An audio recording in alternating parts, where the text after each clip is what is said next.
Good afternoon. Thank you all for joining Jobs for the Future today as we explore how the outcome of the November elections may impact the future direction of federal workforce and education policy. My name is Karishma Merchant. I'm head of policy at Jobs for the Future. In a few minutes, I will turn it over to Paul Fain, the editor of the Job Newsletter, to moderate today's panel discussion with distinguished policy experts who have worked for past Republican and Democrat administrations. They will offer their inside take on their party's majority policy positions and plans for education and workforce in the first 100 days of the new administration, as well as what they think should be the priorities and where bipartisan agreement is most possible. We invite you to post your comments and questions in the chat. In the latter half of the discussion, Paul will pose audience questions to the panel. Please take a moment now to introduce yourself, where you are from, and what best describes your role in our education and workforce systems, either as a practitioner, employer, policymaker, student, worker, advocate, researcher, or philanthropic partner. But first, I'd like to take a few minutes to offer JFF's perspective on the imperative for federal policy action and what we are learning from voters about their interests. At Jobs for the Future, we recognize that our learn and work systems are broken. More than half the U.S. labor force is not in quality jobs and faces systemic barriers to advancement. That's why we have named as our North Star doubling the number of people with barriers who work in quality jobs. It's an ambitious goal that is only possible if we transform the laws and systems that govern education and employment. Our current policies and systems were built for bygone eras based on the assumption that most people make a linear journey through life, graduate from high school and perhaps college, then get a job, raise a family, and retire. Yet in today's dynamic economy, marked by rapid rising and falling demand for certain skills and jobs, people can ill afford to take such a linear journey from school to work. Instead, as futurist Heather McGowan depicts in her research on shifting life blocks, the new economy demands that people continuously cycle through learning and working over their lives. We need systems with no dead ends, where all high-quality learning and work options are accessible, discoverable, and achievable over one's lifetime, no matter the circumstances and challenges people encounter. At JFF, we advocate for policies that place no limits on the aspirations of learners and workers, no artificial endpoints on career pathways, no ceilings on career advancement, no impossible choices between advancing one's career and taking care of family responsibilities, and no harmful risks when changing directions in one's work and learning journey. Collectively, we call this campaign for change, No Dead Ends. Through No Dead Ends, JFF offers common sense, field-tested policy solutions that lawmakers can enact today to begin re-engineering education and workforce systems to eliminate dead ends at school, at work, and in life. We organize these policy recommendations under 4 key priority areas. First, empower people with data, guidance, and resources to navigate their work and learning journeys. 2, recognize everyone's skills, knowledge, and expertise, regardless of when and where their learning and development occur. 3, blur the lines between learning and work systems to foster common purpose among educators and employers. And last but not least, help people get ahead during times of economic uncertainty and personal adversity. This month, we polled registered voters to ask them about their perspectives and priorities for education and economic opportunity this election season. We put in front of them several policy ideas described in party platforms for Democrats and Republicans and proposed in bipartisan bills in Congress that JFF endorses. More than 70% of voters identified 5 issues that they want the next president to act on within their first 100 days in office. First, expand apprenticeship programs. Second, provide better guidance to people to help them find education, training, and career options that fit their needs and that lead to jobs that pay family-sustaining wages. Third, make it possible for more people to be hired on their skills and not whether they hold a college degree by removing unnecessary college degree requirements from government contract positions and by encouraging private sector businesses to do the same in their hiring and promotion decisions. Fourth, make childcare more affordable and accessible by expanding tax credits to working parents and to employers who provide childcare for their employees. And last, emphasize K through 12 and higher education curriculum that prepares students for jobs in high skill, high wage, and in demand industries. What voters are telling us is that they want action on policies that promote economic opportunity. They are demanding what we do better and re-engineer our education and employment system so that no American faces dead ends. We asked voters which party they trust more to address the needs of students and workers. Strikingly, 1/3 of independent voters said they did not trust either party to act. That's a sign that regardless of which party controls the White House, Congress, or the State House, we need policymakers to focus more intently on kitchen table issues voters care about. But what is the best approach to do this? And which of these issues, if any, are likely to raise the attention and action of the next president? Our panel today will discuss this. Joining us today are Michael Brickman, the Education Policy Director at the Cicero Institute and an adjunct faculty at the American Enterprise Institute. Michael was a senior advisor to the U.S. Undersecretary of Education for the Trump administration. Maria Flynn, President and CEO of Jobs for the Future. Before joining JFF in 2007, Maria was a senior official in the U.S. Department of Labor for the Clinton and Bush administrations. Denise Fort, President and CEO of the Education Trust. Denise worked on Capitol Hill in senior congressional staff roles and served in the Obama administration as acting assistant secretary in the Office of Planning, Evaluation, and Policy Development in the Department of Education. Seth Harris, a distinguished professor of practice at Northeastern University. Professor Harris was the deputy director of the Biden White House's National Economic Council. He also spent 7 years in the Labor Department, serving as acting U.S. Secretary of Labor for President Obama. John Palish, founder and CEO of One Workforce Solutions. He served as Assistant Secretary for Employment and Training at the Labor Department for the Trump administration. And he previously served as the Deputy Assistant Secretary in the Mine Safety and Health Administration. Moderating the discussion is Paul Fain, who writes The Job, a weekly newsletter that explores the connections between education and work. Now over to you, Paul. Thanks, Krishma.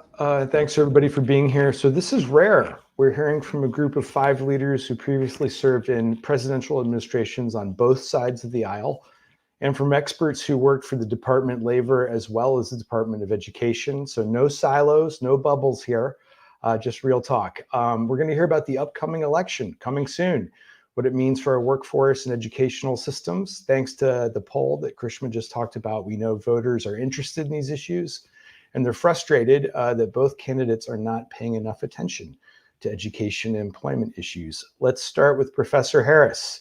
Seth, you most recently served in President Biden's White House, not your first White House. Last week, Vice President Harris released her plan for the middle class. In it, she hailed the administration's efforts to make higher ed more affordable, but she also emphasized, I would say with even more emphasis, the need to create non-degree pathways to the middle class through skills-based hiring, apprenticeships, career and technical education, partnerships between schools and industries. So skills-first strategies, which we know rank highly with voters from both sides of the aisle. It seems like college for all may be dead for Democrats. Do you believe that there's enough support to really move the party forward on alternative pathways like apprenticeships and short-term training? Well, first of all, let me say thanks, John. Thanks to you and to Maria and to JFF. Delighted to be here. Thank you for this terrific forum where I'm going to say a bunch of completely non-controversial things and everybody's going to agree with me. That's the beauty of bipartisanship. So the answer to your question is that college for all is not dead, but certainly there has been a turn in Democratic Party policy in that regard and others. I think there are 3 big areas of change in Democratic policy. One is trade policy. I think there's a lot more hostility to open trade, free trade agreements than there has been in the past. There's been a turn on industrial policy, as you can see from President Biden's agenda, creating 3 gigantic public investment programs to move the economy forward. And then also on the question of two pathways to the middle class, opposed to what I consider to be an overemphasis on college. And I think Vice President Harris articulated that very, very clearly. There has long been a commitment to apprenticeships in the Democratic Party. President Obama started the bidding in his administration with a $200 million apprenticeship program, which President Trump then recreated, which President Biden also recreated, and there's some additional money coming from Congress. But the emphasis on skills-based and career technical education, I think, is a Biden-Harris change within the Democratic Party and a greater focus. So I think it's too ambitious to say that college for all is dead, although I will say that a very, very, very senior, long-serving Democrat identified that issue to me as maybe the biggest mistake that Democrats made in their relationship with working people, because it suggested that if you didn't go to college, there wasn't a way to get into the middle class, which plainly is not true. Now that realization has been translated into policy to support those alternative pathways. Thanks for indulging that. Just a quick follow-up. Obviously, there is bipartisan support for that second path, as you say. Can Democrats find enough to agree on with Republicans to move forward in a significant way? And frankly, with some of their own base who might be worried about taking too much away from the traditional college path. You know, we do live in this, people view things kind of either or, unfortunately. And do you see the support being there to move forward? Well, you know, one of the intriguing things about workforce development is that there is a tremendous amount of bipartisan agreement. That's why the negotiations, for example, over the Workforce Innovation and Opportunity Act reauthorization are going really quite well. There aren't sort of fundamental ideological disagreements. The two areas where there are meaningful disagreements, as is true almost generally between the two parties, is money. Democrats would like to spend more. Republicans would generally like to spend less, or what we're spending now. And unions, right? So there's big, and John, I know, has some PTSD from this. There's disagreement about, for example, the role of unions in the apprenticeship program. So whether or not you should have essentially non-governmental actors, corporate associations and others allowed to create apprenticeship programs. Unions obviously very vigorously opposed to that. But apart from that, there is very, very broad agreement. I think as a bipartisan basis, there's a desire for more money to be focused on training rather than on other services. There's I think, bipartisan agreement, very, very broad bipartisan agreement about skills-based talent management and skills-based hiring. And I could go down a long list where there's bipartisan agreement. In fact, I would posit that that's a big part of the problem. One of the reasons why these policies don't move forward is that sort of everybody generally is for them, but there's no big push, no big lift, no big partisan motivation that gets them on the national agenda and drives them through Congress. There's no big interest group with a lot of power that's going to drive these through Congress. And so I think to some extent, this bipartisan comedy may be hurting this policy area a little bit and making it difficult to move forward. Really interesting point. Michael Brickman, we're going to turn to you here, and we're going to stick with the question of bipartisanship. You wrote recently that the last bipartisan policy is degree requirement removals from jobs, and that played out in the recent poll from JFF, which found that more than 80% of registered Democrats, Republicans, and independent voters backed bipartisan solutions on those issues. Yet, when asked which party they trust to deliver, partisanship came back. The vast majority of voters choose their own party, and 1/3 of independents don't trust either party. So in the vein of what Seth just said, is bipartisanship enough to get us there? And what are some steps either candidate can take to reduce barriers in education? Yeah, great question. And I agree with a lot of what Seth had to say. You know, these are really common sense steps that I think public sector employers can take.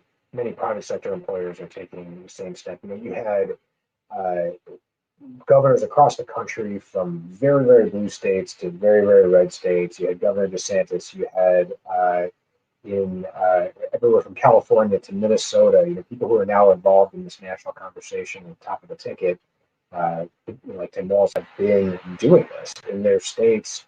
You've also seen a lot of things happening at the federal level. So the executive order getting rid of college degree requirements, something that I and John worked on at the federal level, is something that was one of the only executive orders having anything to do with federal government service that continued from the Trump administration to the Biden administration. We saw Kamala Harris come out and endorse that policy just recently. So these are all really encouraging developments. The challenge is, and you saw it in the vice president's comments, she was saying that we would go ahead and do this. We would get rid of the degree requirements. Well, that's already happened. It's been 4 years now. And I think there's a lot of that. I'm not just picking on her, where maybe her staff needs to tell her that this has already happened, but Republicans, Democrats, your question, Paul, who should voters trust in this? I'm not sure they should trust anybody, because there are a lot of governors who are writing the executive order, signing it, getting the bill passed, and we love them for it. It's a great policy to enact, but only a handful of them have really been aggressive about taking the next steps, and that's regardless of party too. We want to see more steps taken to not only get rid of the degree requirements, but then answer the question: what skills and competencies are you going to signal for? What are the non-degree pathways, whether they're apprenticeships, whether they are assessments, we need to bring those back in government service, whether they are simply short-term training that people can take that's going to be a lot cheaper than a degree. When we did this at the federal level, we found that there was training that people had to go and take day one, because even though we required a college degree, that college degree wasn't going to prepare them for the job that the federal government needed. And so the federal government then day one had to go pay for some additional training. What if the government was just signaling for the training? And I think this is an important distinction, where people accuse supporters of this policy of being anti-college or anti-bachelor's degree. It's not true at all. In fact, there are people who come out of college degrees, including the liberal arts, the humanities, who have the skills and do quite well for themselves. But what we don't want is these colleges and universities hiding behind those labels and producing, frankly, very poor quality degree programs that are way too expensive. So instead, we should focus on multiple pathways, open lots of different doors to different populations, and say, these are the skills and competencies we care about. If you got them through a degree, if you got them through an apprenticeship, if you got them through short-term training, we don't care as long as you can demonstrate that you have what it takes. Thanks for that. And just a quick follow-up, is accreditation reform in higher education a pathway to make progress in that direction? I think so. One of the really exciting reforms that we worked on when I was with the Department of Education was removing some of the too big to fail monopolies. So you had accreditors that had been around for 100 plus years, and they each had a regional monopoly around the country. And if you were especially public or nonprofit institution, you pretty much had to be accredited by that particular accreditor. And that is obviously not a recipe for innovation. It's not a recipe for competition that drives further improvement. And so what we're seeing now is states or universities are making different choices, and they're potentially choosing different accreditors. There are at least 3 or 4 new accreditors that I know of that are being started up. And this idea of startups in higher ed, whether you're talking about accreditors or whether you're talking about colleges and universities, is virtually unheard of, because the barriers to entry are so high. And so that's what we want to see more of, is more people coming to the table with new ideas. And accreditation and accountability is certainly part. Thanks, Michael. I'm going to turn to Maria Flynn now. Maria, before you came to lead JFF, you worked at the Department of Labor. You served under a couple presidents. You worked on school to work during the Clinton era and reforms to workforce development during the Bush administration. As you know well, in the past, all of us who care about workforce education, it's the Labor Department, the Education Department. Those are the agencies where the action occurs. That's where the workforce training dollars come from. However, under President Biden, as Seth mentioned on the industrial policy, we've seen a shift. The Departments of Commerce, Transportation, energy, the Pentagon even are playing a much bigger role, a lot of federal dollars, a lot of new ways of doing things. What does this mean? And are we seeing a move away from the established agencies, and what's possible? Yeah, thanks, Paul, and thanks everyone for being here with us. I think it's a great point. You know, as Seth said, seeing the Biden investment and really driving of industrial policy is something that I think 30 years ago in the beginning of the Clinton administration, we wouldn't have expected to see from a Democratic president. Seth and I were both at the Department of Labor back then. So it's really exciting to see what's happening, particularly out of the Commerce Department, between the CHIPS money and the tech hubs and the Build Back Better Regional Challenge and the Good Jobs Challenge and so many other investments that are flowing, and then how workforce policy is also, as you said, showing up in energy and transportation and other federal agencies. So I think all of that is terrific, and I'm excited to see what the outcomes of those investments are going to be, both for U.S. workers and U.S. companies. But I think what we worry a bit about at JFF is that the traditional systems in this context are kind of being overlooked. Like, I feel it's almost a little bit of benign neglect in some ways.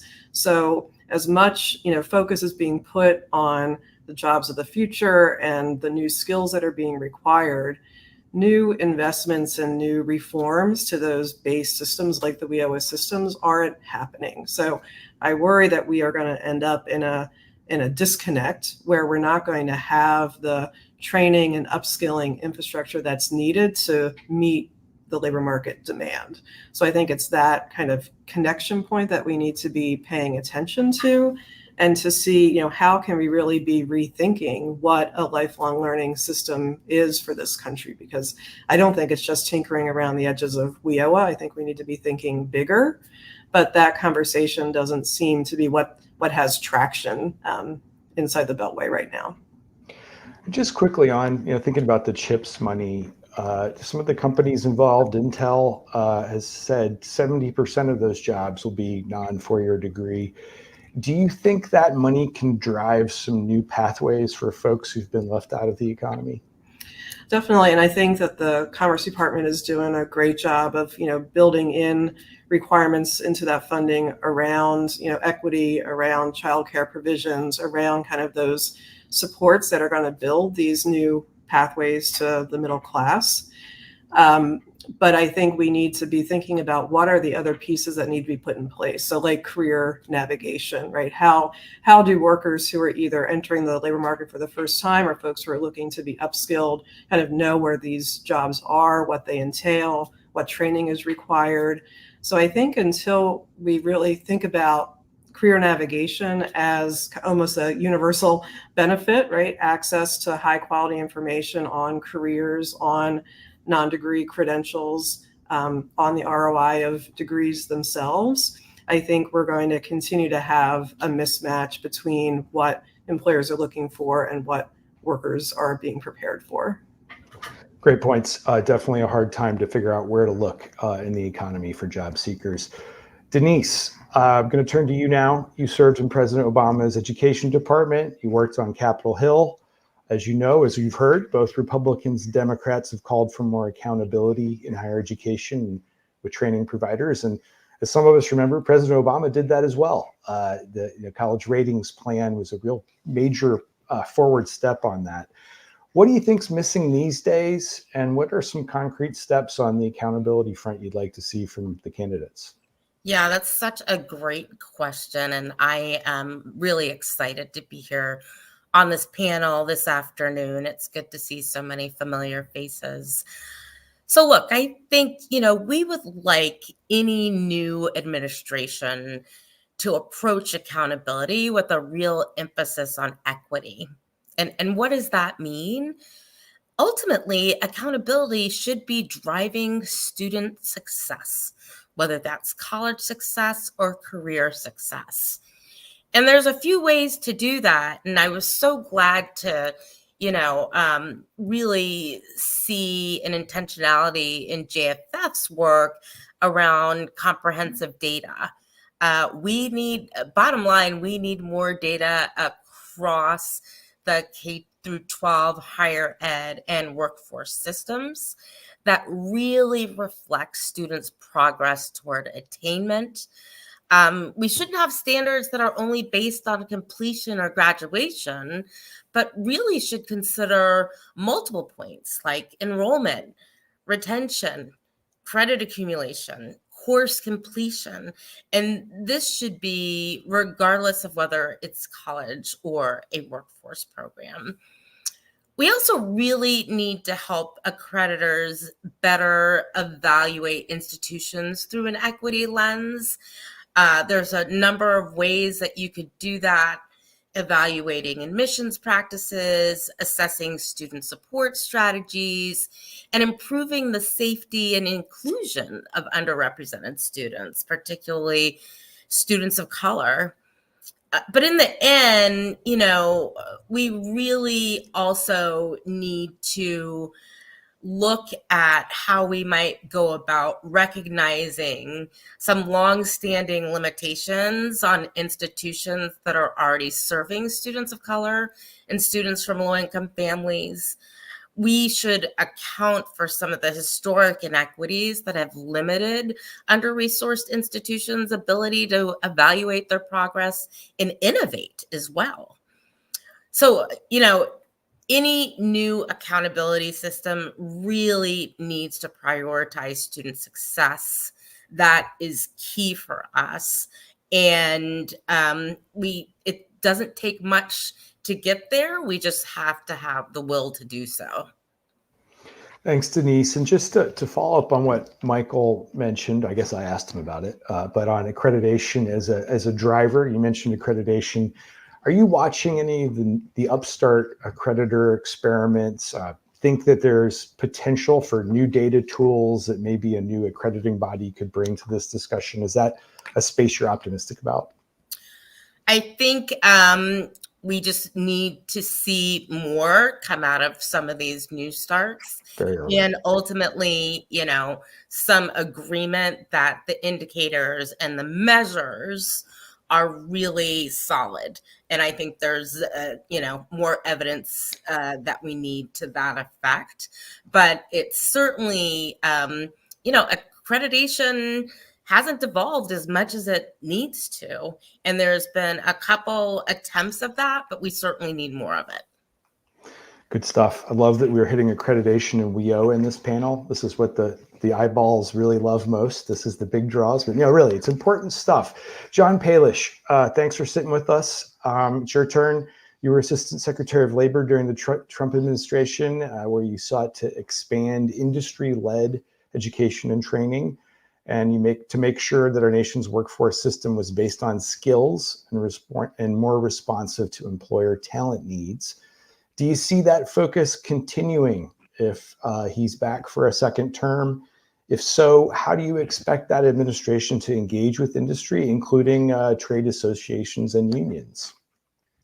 Thanks, Paul. Good to be here. And thanks to Maria and the JFF team for putting this on. I think in the spirit of self-preservation, I think it's important that I say that what I'm saying is John's opinion. There are a couple of authors out there of a project plan who maybe wish that they would have distanced their opinions from what the administration may or may not do. So I'm speaking from John's perspective and my past experience in the administration.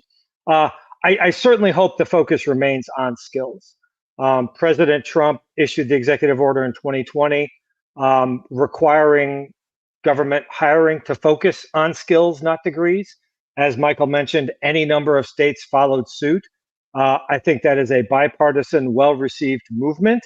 One of the challenges that I think for industry, for trade associations, and for unions is now we have to start to talk about what do we mean by skills?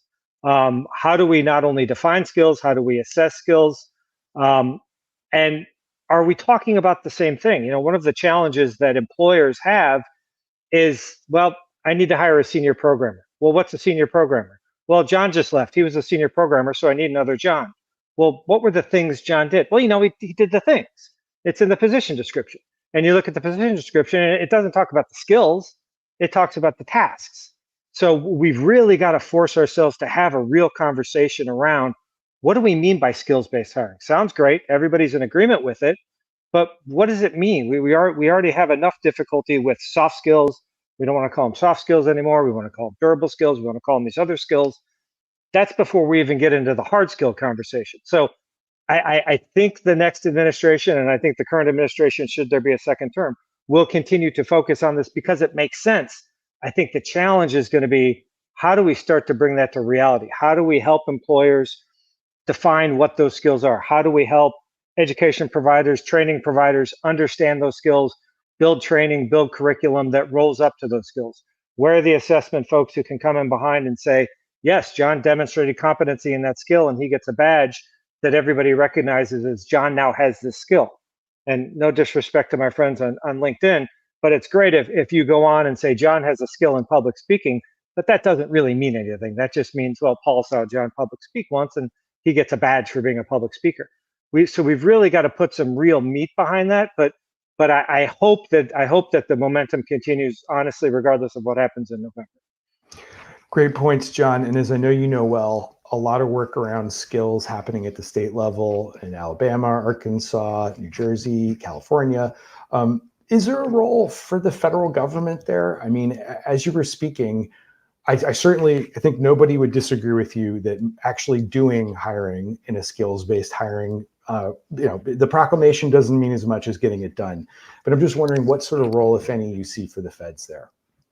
So I think that the lesson that I took away from my most recent stint at the department is that it's really ETA's job to create the environment, to allow the states and the locals and the trade groups and the employers and unions and whoever else is out there that's doing the hiring and the training, to allow them to dictate what that looks like. And oftentimes, especially at ETA in the past, ETA has tried to steer and pick which way we're going to go, which way industry is going to go, who's going to be the winners, who's going to be the losers. And I don't think that's the right approach. So to answer your question, yes, I think there's a role for the federal government. I think it is to signal, as the president did with the executive order, hey, this is what we think is right. This is the path forward. You can follow it or not, but this is the federal government. We're going to lead by example rather than forcing states to do something, rather than forcing local communities to do something. I think that's the real role of the federal government. Sure, you can sweeten the pot with money and incentivize folks to do that, but it's really to create that environment, to create the opportunity for the folks on the ground, the folks doing the hiring, the communities to innovate and move the country forward. Thanks, John. So I'm going to ask some questions of several of you here and bump around a little bit more. And let's move from the federal agencies to Congress. Obviously, both parties, as we've heard, are interested in doing more for voters and workers who've been left behind in the economy. That said, not a lot of things are actually happening on Capitol Hill. We heard about a WIOA reauthorization. It's made some progress, but it's running out of time. So should that be a bill that would be back after the election and kind of pole position as a top priority? Are there others? Are there executive orders that the administration could propose? Where would we like to see an emphasis right out of the gates? And let's start with Maria on this one.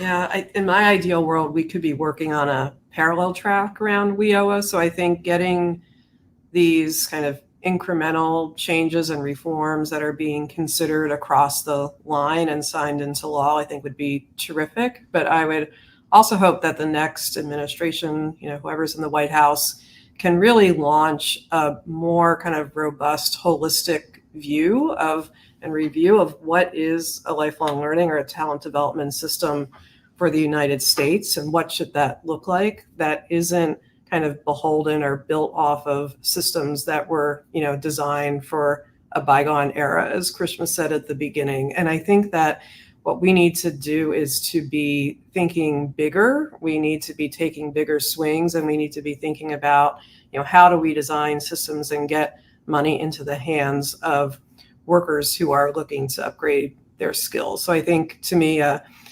parallel track of kind of incremental change and bigger swings would be terrific. I also really agree with what Michael and John both said around keeping a focus on skills, but putting kind of more meat on the bones, right? So what are the different ways that the federal government across agencies can be kind of creating that environment where states and locals can innovate in the skills space. Potentially also looking at different R&D investments in the workforce space. So like what would a ARPA for workforce or ARPA for labor potentially look like, to really start to look at what is the role of a lot of these advancing technologies in things like skills matching and skills-based hiring. And then I would also say, like, I think connected to kind of both campaigns focus on the middle class.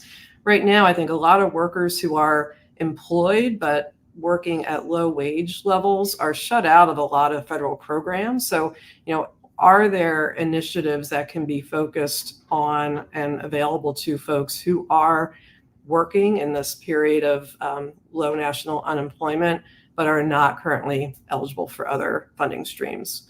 So kind of all coming back to this idea of lifelong learning and talent development. Got it. Thank you, Maria. Denise, to you here, policy priorities out of the gates. Yeah, I really couldn't agree more with Maria on this. It would really be nice to see some wholesale disruption of a couple of systems. And it's been so long since we've had a higher education reauthorization. So much has happened in states at community colleges, looking at dual enrollment programs, new types of accreditors. And there's some really great ideas out there that need to be taken into consideration that allowed for a more student-centered approach. Same thing goes with WIOA, but the same thing goes with a number of education programs that are out there that could really take and would benefit from some new thinking based on what is going on out in states and communities across the country. The other thing that we too would benefit from would be more R&D. I'll tell you, the R&D budget for education is just minimal compared to others R&D systems out there. And we have so much to learn, not only from what is not working, but from what is working. And I do think we've had some really great experiments going on across the country that need to be taken and get a closer look at them and really sort of test whether that's something that could scale. I do think that a number of opportunities are available, but in the end, unless we have real bipartisan support and real constituency support for something to happen, I don't think we're going to see it. Good point. And I think the constituency support, as Seth mentioned, is a tough one on this. John, what would you like to see in the first stretch of the next administration? Yeah, so with regards to WIOA reauthorization, I would just offer a cautionary tale. Oftentimes in DC, we think that we're going to pass a piece of legislation and somehow that's going to fix a problem. And we fail to realize the amount of effort that then goes into regs, rules, everything that flows from that legislation before that's then adopted, before that then becomes the way things are done, before we begin tracking and measuring whether that's done. So I would put a pin on WIOA reauthorization to ask ourselves, why are we doing it? Why is it because the current law doesn't really work? Or are there other things within the current law that we could focus or reemphasize and remind folks, hey, you do realize this exists in the law? And candidly, that starts with Congress, that flows through the department, it goes down to governors and all the way down to local workforce boards. I would argue that there are failures at all of those levels in terms of utilizing and leveraging the current WIOA to bring about the changes we all agree. We talk about skills-based hiring. There's been a large push for apprenticeships. All of that exists in the current law. We, the royal we in the public workforce system, are just doing a really bad job of actually implementing the old WIOA. So before we just wholeheartedly throw that out and say, well, we're going to put a new one in and by gosh, that's going to fix the problem, I think we need to be realistic with ourselves. And some of my friends on the Hill aren't going to like me saying this, but we also have to be realistic with the people we're purporting to serve, the employers and the job seekers out there, to tell them, hey, we passed this new piece of legislation, probably won't take full effect for 3 or 4 years. So in the meantime, just kind of bide your time and wait for the department to do its bureaucratic thing. I don't think that's real satisfying for folks who are looking for jobs today or for employers who are looking for employees today. So I think we've got to be honest with ourselves, and maybe those priorities, maybe the things we should be focusing on exist in the current law, and there are ways that we can elevate them, we can put more emphasis on them, we can shine a spotlight on them so that folks can really get the full potential out of the current law. No arguments here, and I'd be curious if any of the other speakers take issue with your characterization of what's not working in WIOA, because it's pretty stunning, some of the numbers that you and I have talked about, John. So let's talk about good jobs. Everybody, both sides of the aisle said they like good jobs and career relevant education, but what does that really mean? There's some real difficulty, frankly, in defining what a good job is, and as we all know, there's in-demand jobs that are societally necessary. They don't pay very well. They pay below poverty wages. So if you could, and let's start with Seth, what are some of the differences between the parties on that very tricky issue that you see?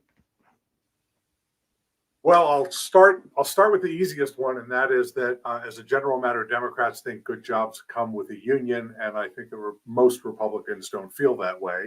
And the reason that Democrats feel that way is that unions usually bring, in addition to higher wages and better benefits, they bring a voice in the workplace and a deeper commitment to the workplace, a method for resolving disputes in the workplace, and also for negotiating training and sometimes getting employers to commit resources to training, or at least entering into partnerships that allow workers to be able to advance in their jobs. Just allowing employers to decide those kinds of things doesn't always work out well for the workers. But I think we could all list a long set of characteristics of jobs that would make them good jobs: good wages, benefits, paid family and medical leave, work-life balance associated with paid family and medical leave, the opportunity to advance in the job, the opportunity to acquire skills to advance in your occupational pathway or your career lattice. I think all of those things are very, very important. The question is, how do you get from here to there? I think Democrats, as a general matter, are skeptical that skills development is enough to get you from here to there. Except for the most highly skilled people in our society, workers generally do not have the bargaining power in order to be able to assure that they're going to get the kind of good jobs that I was just describing. That's why the emphasis on unions, collective action, and collective bargaining, because taken together, groups of workers who don't have a college degree, but still are skilled, and even if they don't have a set of specialized skills, are able to get better quality jobs. Thanks, Seth. Michael, I'm going to let you jump in here. Thoughts on kind of differing definitions of good jobs and how to get there? Yeah, I think it's probably not the role of policymakers to decide what a good job and a bad job should be. And I think the problem we're having in all of these different policies, which is, why isn't it working? Why aren't people jumping at the chance to take these funds and provide people with the training they're going to need for a job? Why are things so slow? We're making the same mistakes over and over again. You can look at the you can look at the Higher Education Act, you can look at short-term proposals. They all tend to have the same problem, which is we're going to set a very high bar to get in, and then once you're in, there's pretty much not going to be any accountability, and it's almost impossible to get that. And that is a recipe for basically no innovation and no competition. And so whether it's leading to a union job, whether it's not leading to a union job, I don't think that that's as much the problem as when we say it must be a union job. It must do, look at the CHIPS Act. It's not just about training people to work in that industry. It's got to check 20 other boxes. And so in order to provide the training necessary to get people those jobs, you have to do all sorts of other things that have nothing to do with just simply providing training. There are some people who are really, really good at providing training, but maybe not so good at those 20 other things.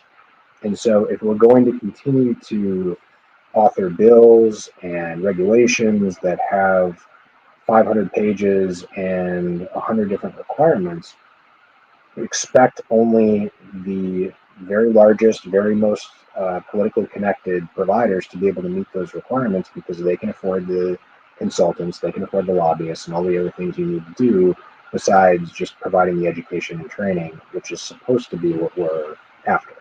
So my recommendation would be, instead of very high barriers to entry and making it very, very hard to get kicked out when you're doing a bad job, let's do the opposite. Let's make it easy for people to come in who have a good idea and an innovative approach. And if they do the job, let's allow them to continue to access federal funds. And if they don't, then let's kick them out. But right now we have a situation where, we get very upset if there's someone providing a career-focused training pathway that costs 10 grand and it doesn't work out. But there are master's degrees that cost 10 times that or more that provide terrible outcomes. And that just continues to happen in perpetuity, and we're trying to forgive the loans. So we really need a different approach that I think is a 180 in a lot of ways in both education and workforce. Thanks for that, Michael. And I have to compliment you and all of you for being so succinct on such complexity. And we're going to make that even more challenging here for our last bit before we go to audience questions. If you've asked a question, we're going to try to get to them. Keep them coming though, please, and they'll steer them to me. But now we're going to do a quick lightning round. I'm going to ask each of you to respond in 30 seconds or less if you can. I know that's not easy. But let's start with Michael here. We're going to kind of go in reverse order. Is anyone thinking big enough? How do we avoid in 4 years having a very similar conversation about the next administration? No, there are some common sense things we can do in Congress. Implement skills-based hiring, extend it to federal contractors would be a good step.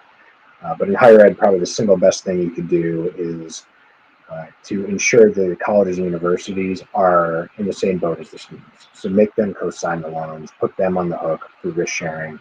And I think you'd see a lot of incentives change if you just take that one simple step. Seth, you're up. I agree with no. And let me give one really focused example. Community colleges are likely the institution that is best able to navigate the two pathways that we all seem to be for: a skills pathway with some education associated with it, an academic pathway that also opens the door to workforce development and job placement. And yet we grossly underinvest in community colleges. We have not talked about the kind of structural reform that would benefit community colleges in playing that dual role. To me, that's sort of a failure of vision. Thanks, Seth. John, are we thinking big enough? No, I don't think we're thinking big enough. But I say that not because we're not thinking big enough, but because we're not realizing how big our power and influence is as a public workforce system. I have often told Michael that the most powerful and important people in the public workforce system are governors. I don't know that most governors realize the power he or she has sitting in that chair, speaking to Seth's point about the community college system that they oversee, the public workforce system that they oversee, the TANF program that could provide childcare, SNAP ENT. So I don't think we're thinking big enough in the sense that we have the ability, but we're not thinking that we have the ability. We're not thinking that as a governor, we have the ability to bring these partners together and say, hey, I want to create, you can call them good jobs, you can call them whatever you want. And Maria talked a lot about lifelong learning. I think that's so important. So I'm going to build an apparatus in my state that allows for lifelong learning, that'll get a job, a better job, and a career. And I think that's where we want to go. Thanks, John. Let's turn to Denise now on the big ticket question. Yeah, I agree with everybody who said no. We are not thinking big enough at all. And I think, in particular, when you look at the career pathways that are out there are significant barriers to young people of color, rural folks, low income folks who may not speak English to even accessing those pathways. And we need to get a handle on that first. And there are also quality pathways that are out there, but without the data and without better transparency, it's really hard for folks to know what quality looks like and know what the outcome they should be expecting. I really hope who's ever in the White House after January of next year takes a good look at how we enable and support more folks to navigate high quality career pathways. And a lot of the work that JFF is doing is just right on the money around career navigators, which is particularly what we need most for our young people of color and young folks who are not, do not have access to a living wage. Thanks, Denise. Last one on this from Maria.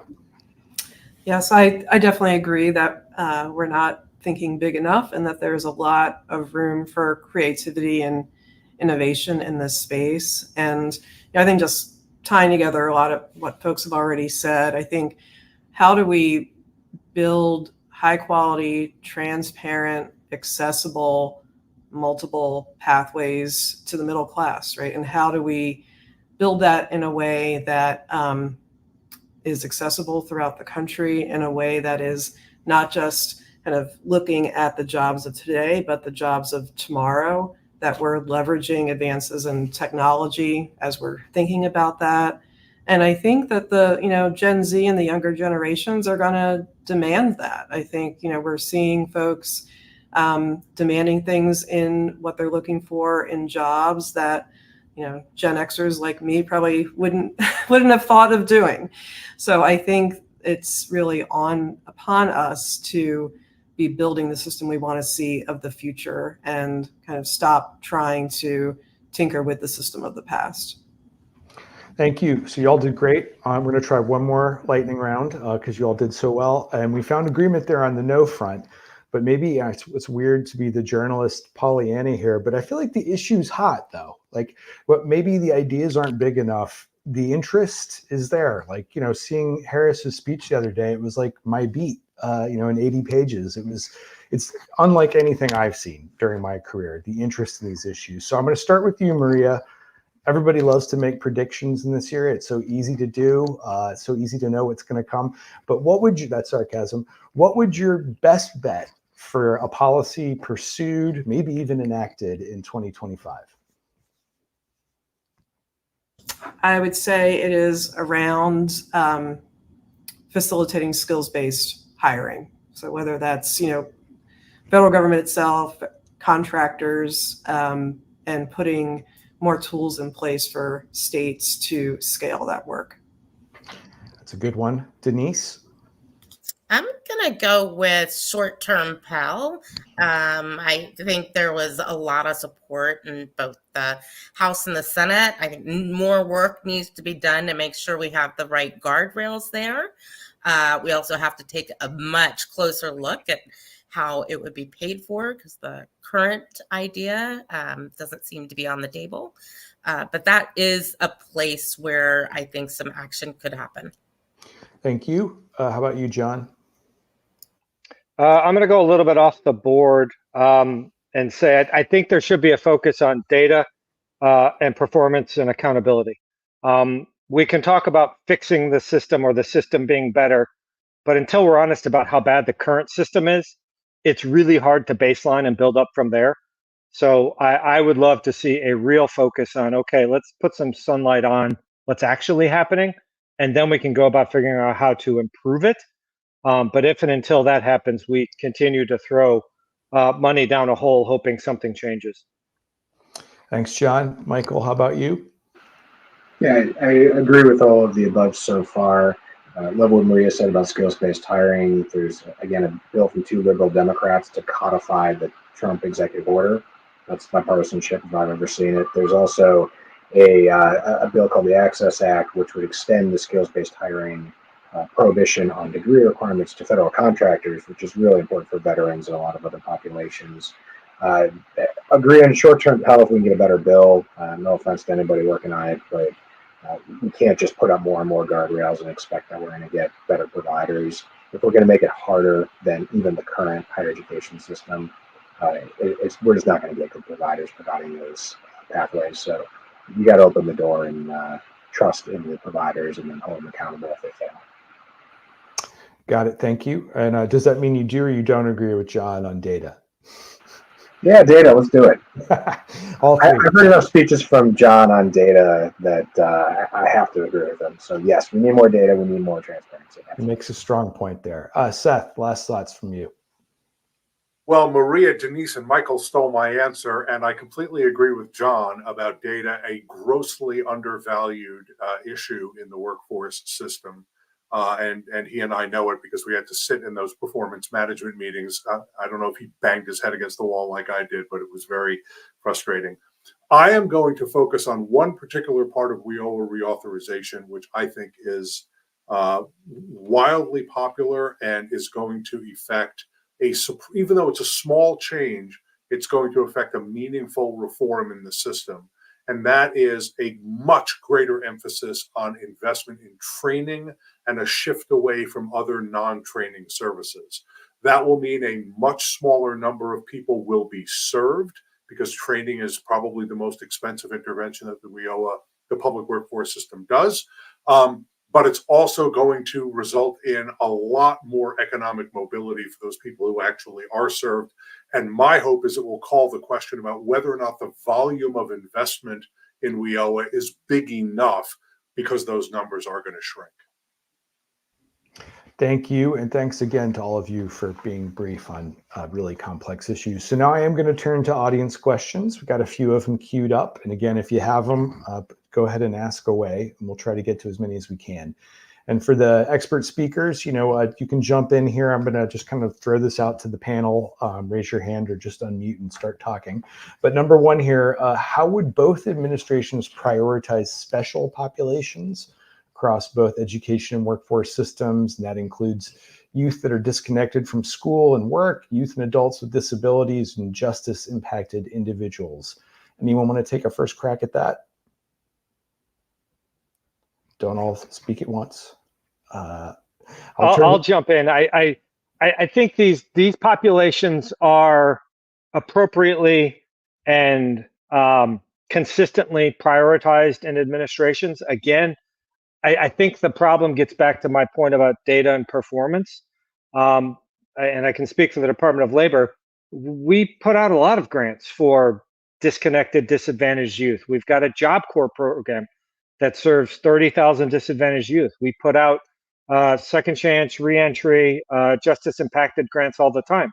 The problem is we don't follow through on that and say, hey, we gave you all this money.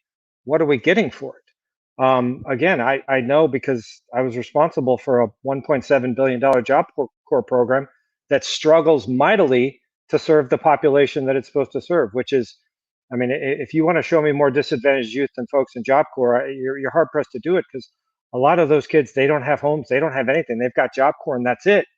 And we the Department of Labor family, we're failing them. So I think the emphasis is there. The appropriate funding is there.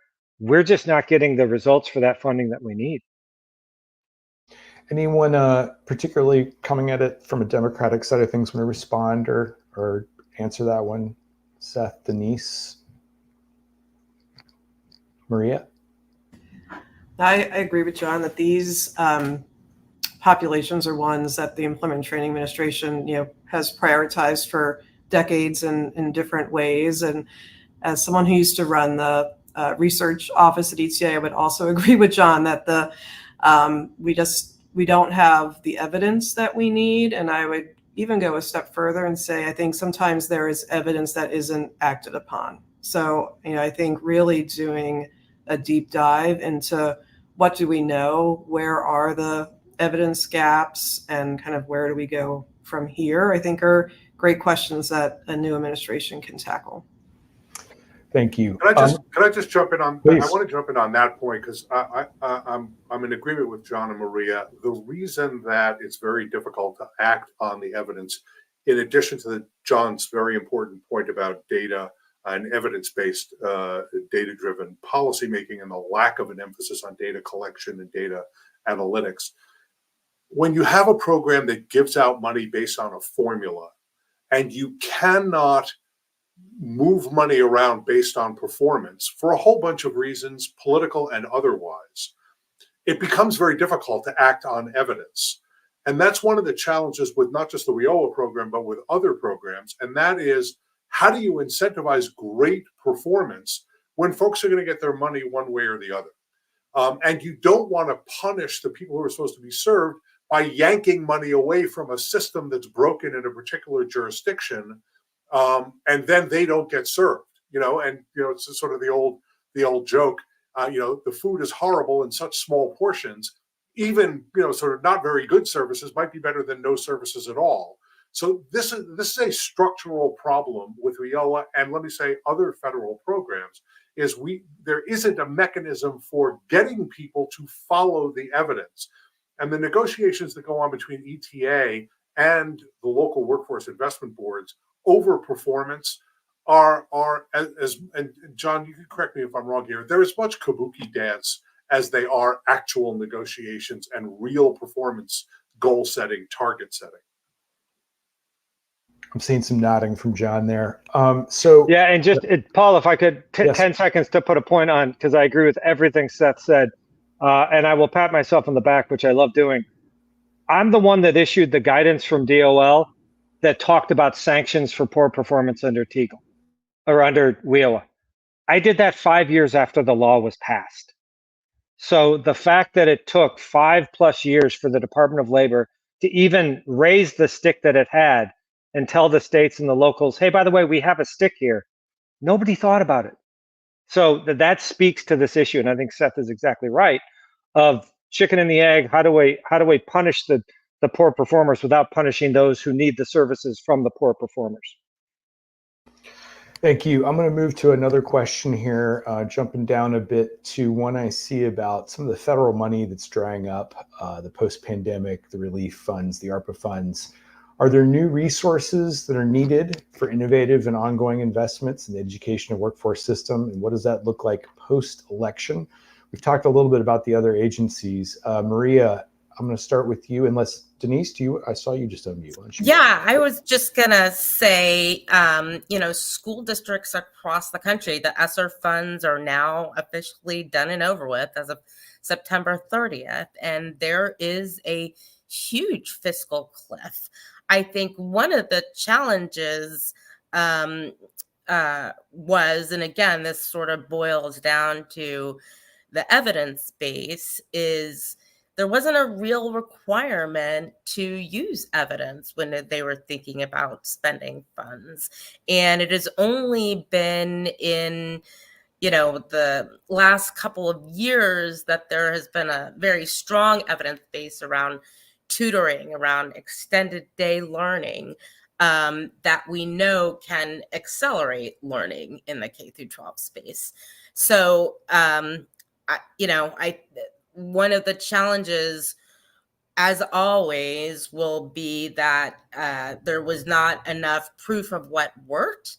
And that seems to be what Congress would look for to target any additional funds out there. And that is tremendously concerning. I think the same thing goes with the HERF funds, the Higher Education Emergency Relief, where we saw it could do some really good things and was actually helping students remain in school. Again, those funds have now dried up, and I think many students will be in the same place as they were before, which is unfortunate. Thank you. Anyone else want to take this one on? Michael, I don't think I've called on you in a bit.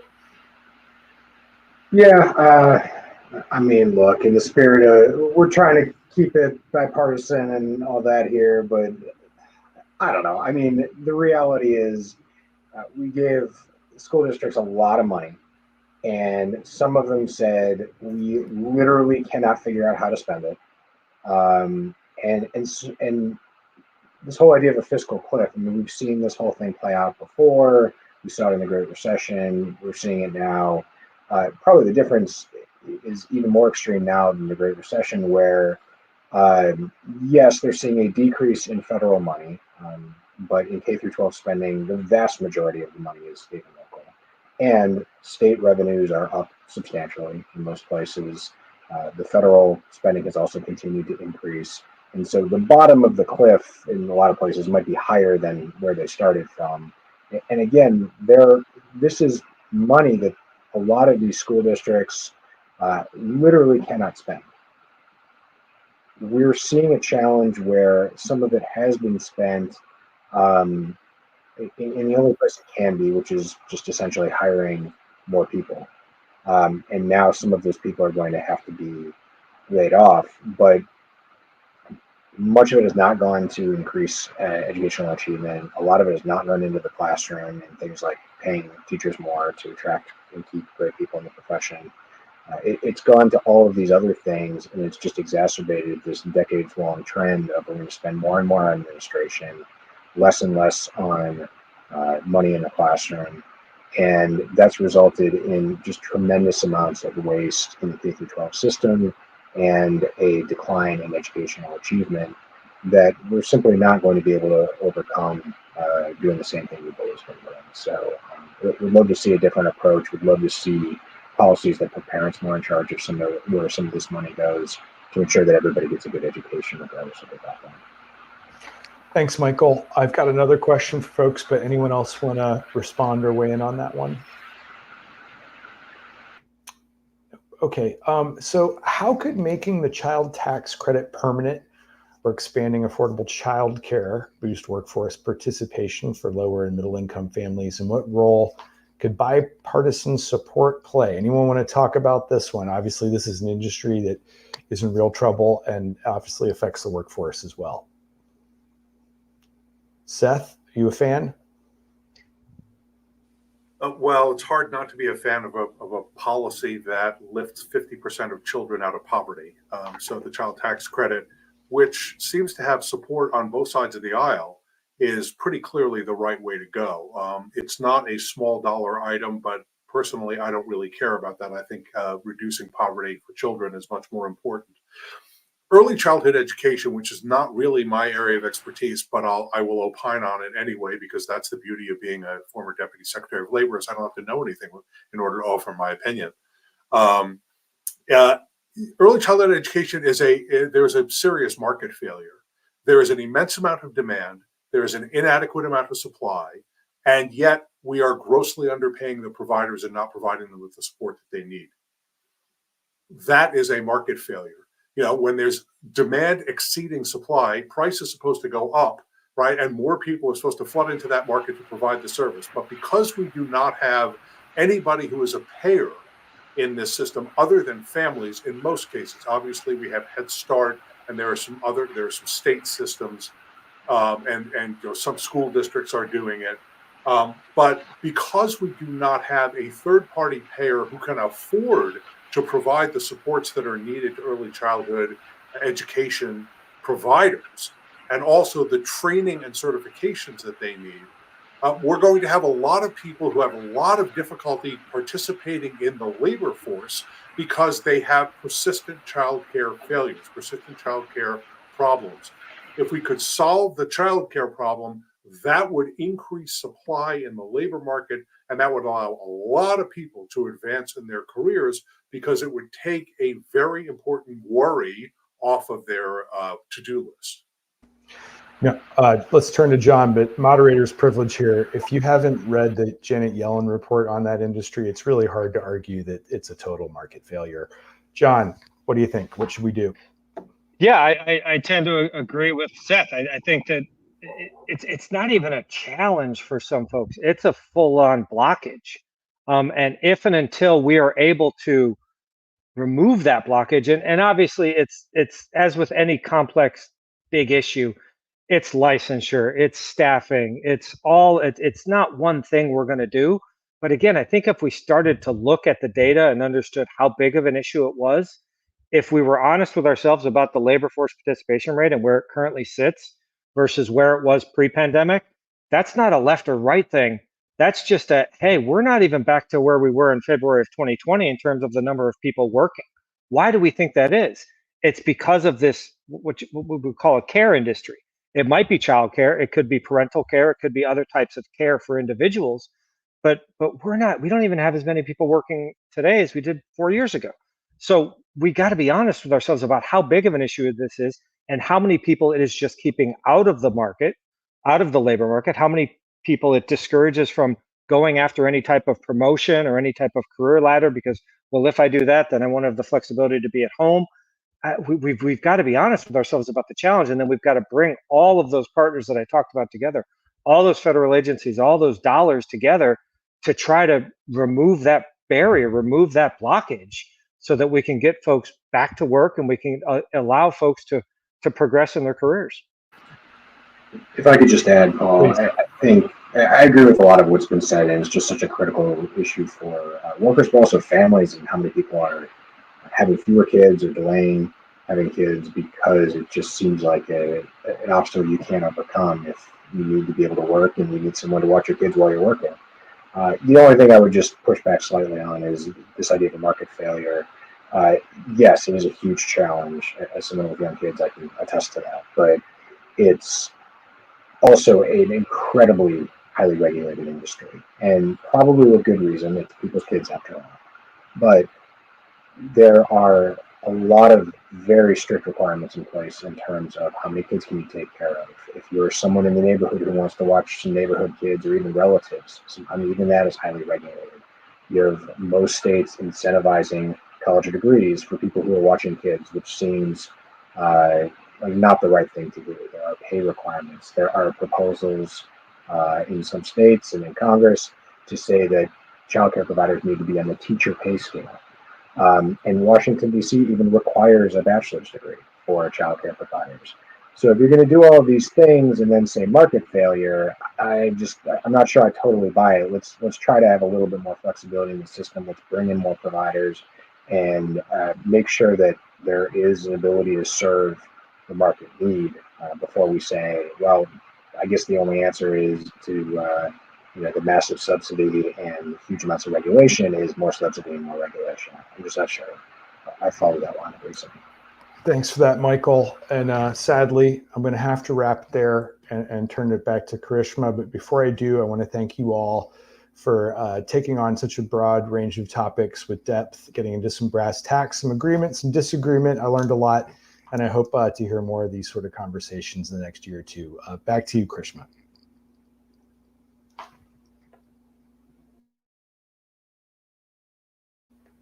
I think you're muted there. Thank you. Appreciate that. Thanks, Paul. Thank you to our panelists for the insightful discussion, and thank you all for attending today's event. If you would like to engage in more conversations like this, please consider signing up for JFF policy updates and signing the pledge to join JFF in advocating for no dead ends. You can do both by visiting info.jff.org/no dead ends. Thanks again for attending. Have a great rest of your afternoon. Thank you.